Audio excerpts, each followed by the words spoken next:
The boy placed a phone in the casket during the funeral because he couldn't accept his grandfather's passing. That night, he called his grandfather's number just to say how much he missed him. When he woke up, something terrifying had happened. He actually received a text back. He rushed to tell his father, convinced his grandfather was still alive. See? We gotta dig him up. We have to. We buried him alive. We have to get somebody out there right away. We have to get bulldozers and hay loaders and guys with shovels. What is going on? Mark told his father about putting the phone in. His father believed the phone had been hacked. If Grandpa were alive, why wouldn't he call for help? Besides, the body had been autopsied. Mark fell silent after hearing that. He went to the cemetery. There were no signs of the grave being disturbed. Mark dialed the number, then leaned over the grave. A phone was ringing from inside. Something strange happened again. What are you doing?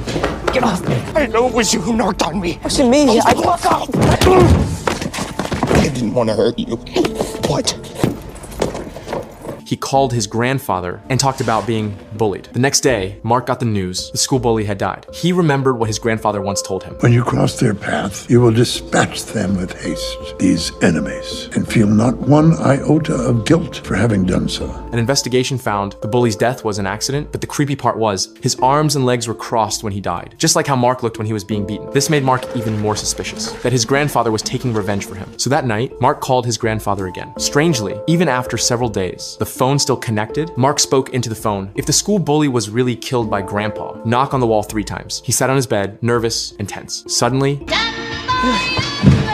but the call abruptly ended. Just as he picked up the phone to check, it suddenly vibrated again. A message appeared on the screen. It was from his grandfather.